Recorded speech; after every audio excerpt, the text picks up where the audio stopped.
Buenos días a todos.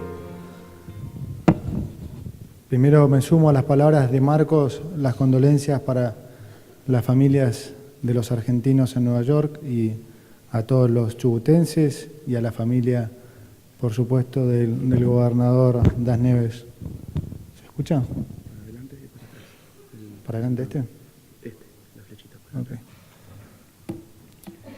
Decía Laura que estábamos trabajando muy bien con el ministro Dietrich y con el ministro Aranguren.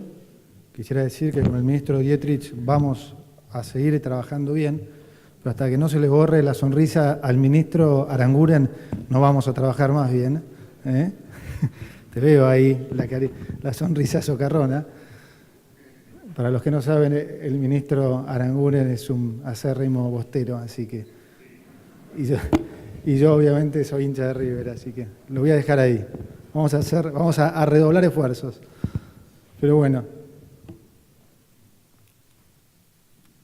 Ya lo decía Marcos, el tema de la inversión en infraestructura, del déficit, mejor dicho, de la inversión en infraestructura, es no solo un tema en Argentina, sino un tema a nivel mundial.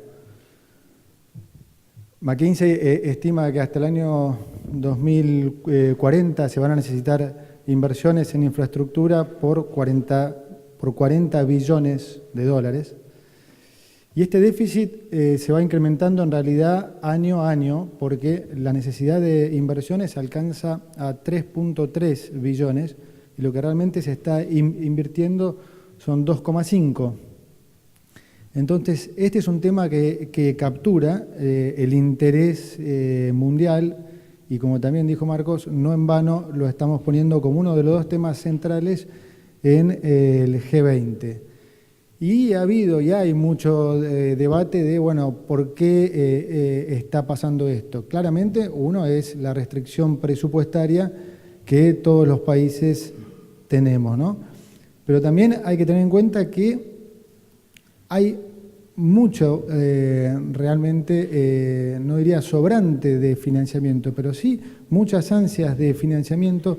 Los fondos, ¿cómo se llaman? Los asset managers están en un pico de manejo de activos y la mayoría de ellos busca activos de este tipo, activos de más larga duration, como se dice, de más larga duración. Y la realidad es que cuando uno piensa, bueno, ¿y por qué no logramos conectar entonces estas necesidades de inversión con estos proyectos? Bueno, cuando uno les pregunta a los administradores de fondos, la razón que típicamente dan es que falta proyectos de calidad.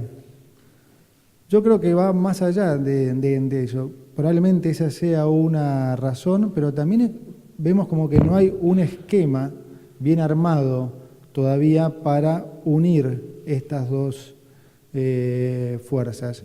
Por eso, de vuelta, lo estamos incluyendo dentro de uno de los temas del G20. Idealmente, por poner un ejemplo, si pudiéramos lograr que el financiamiento en infraestructura por parte del sector privado fuera lo que se denomina un asset class, ¿sí? Tuviera contratos estandarizados, tuviera liquidez, bueno, seguramente ahí el sector privado se sentiría mucho más cómodo y seguramente habría mucho más financiamiento privado, sí, gracias, para este tipo de proyectos.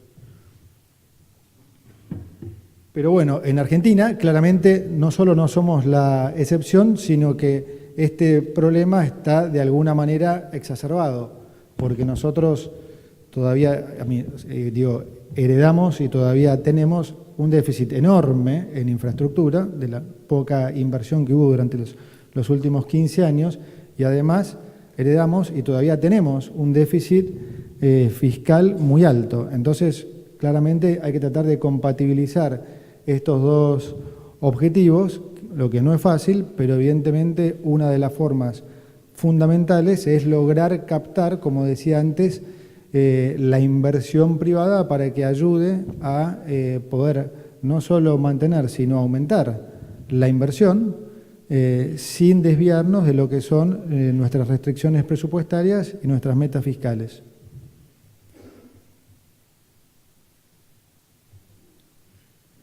Bueno, para esto estamos entonces trabajando duramente entre los equipos, también con los organismos multilaterales, con la Corporación Andina de Fomento, con el Banco Mundial, con el BID, también tratando de buscar diferentes alternativas que nos ayuden a aumentar el ritmo de inversión en infraestructura, siempre, como digo, tratando de captar cada vez más el sector privado. Y estamos trabajando justamente con la CAF, con la Corporación Andina de Fomento, en un fondo apalancado con el sector privado que nos va a permitir poder financiar inversiones en infraestructura en las provincias. Estamos haciendo algo similar con el Banco Mundial y con el BID, que ya comprometió 500 millones de dólares también para otros fondos, que los vamos a destinar también eventualmente a financiar obras de PPP y obras definitivamente de infraestructura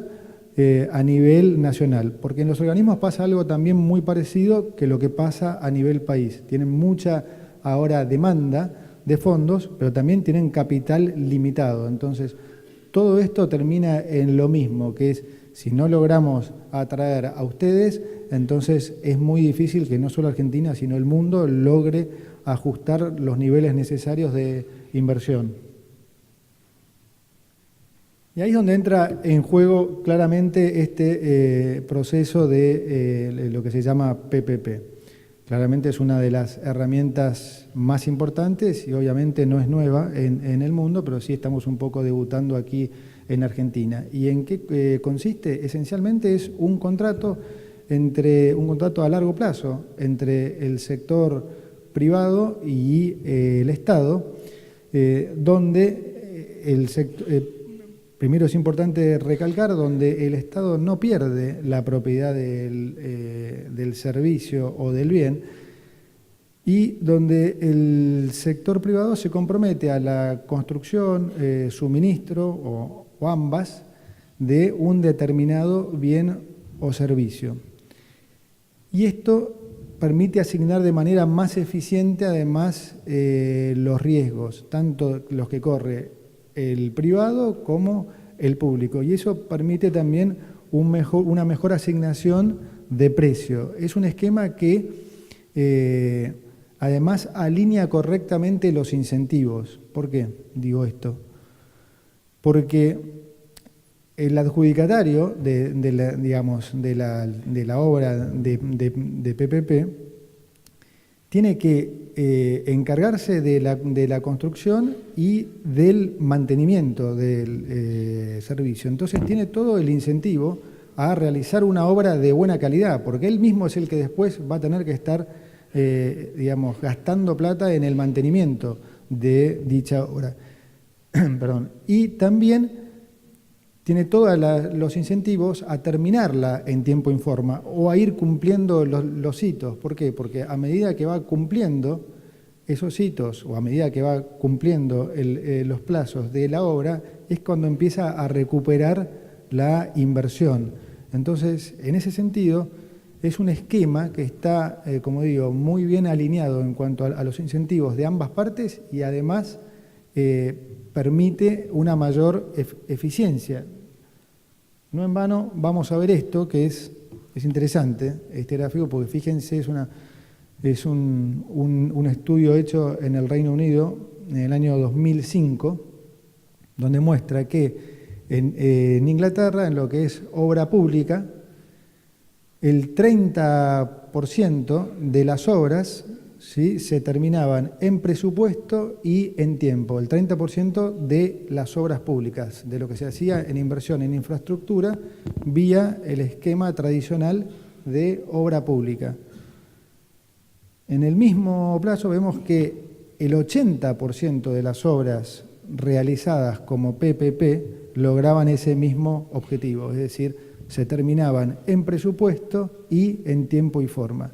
Esto es un poco por lo que explicaba antes, porque hay definitivamente una alineación en los incentivos y esto se traduce evidentemente en los resultados finales.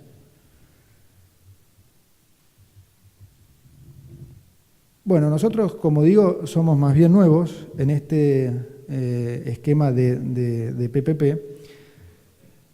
Es un esquema que ha funcionado durante muchos años en varios países del mundo, incluido en muchos países de la región, y que típicamente les ha llevado a desarrollar muchos años a estos países, ¿sí? Cuando digo muchos años es ponerlo en práctica. En algunos países llevó 5 o 6 años.